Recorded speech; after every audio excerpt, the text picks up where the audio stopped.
सेटी films present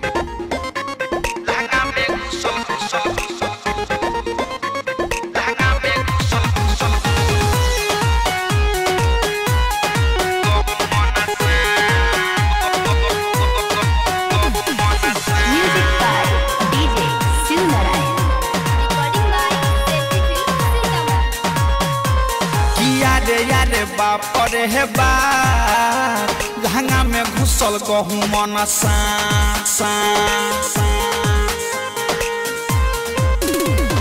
याद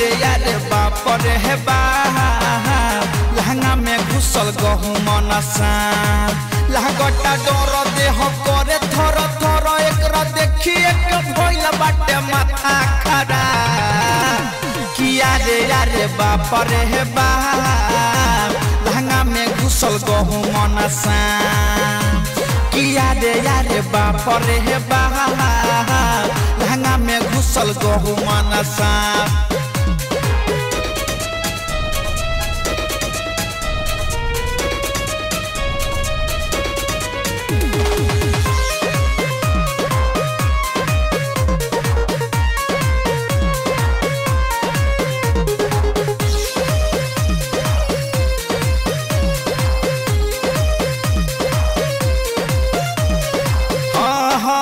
सजिया पसुतल रहनी गईनी डेराई लहंगा में हमारा गईल समाई रे सखी सजिया पसुतल रहनी गईनी डेराई लहंगा में हमारा गईल समाई मोटे लह में बरका रहे देखिए के भगनी जहे तहे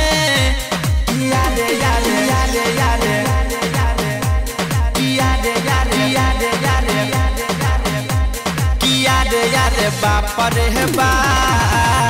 लहंगा में घुसल गहूँ मन किया रे बापर हे बा लहंगा में घुसल गहूँ मन लहगटा डर देह करे थर थर एकरा देखिए के भइल बाटे माथा खराब किया रे बापर हे बा लहंगा में घुसल गहूँ मन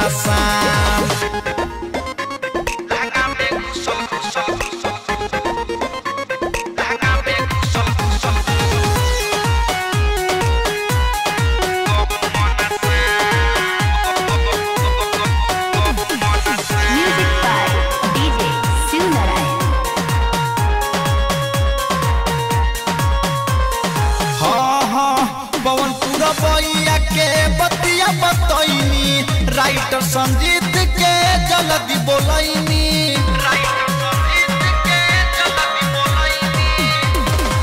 पवनपुर बइया के बतिया बतैनी राइटर संजीत के जल्दी बोलैनी अरुण मुकेश रंजित बारा है मारे लौकरा भाला मंगैनी किया रे आहा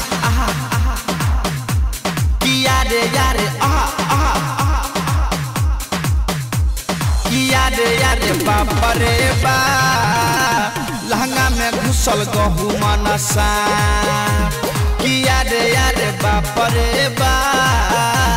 लहंगा में घुसल गहूँ मन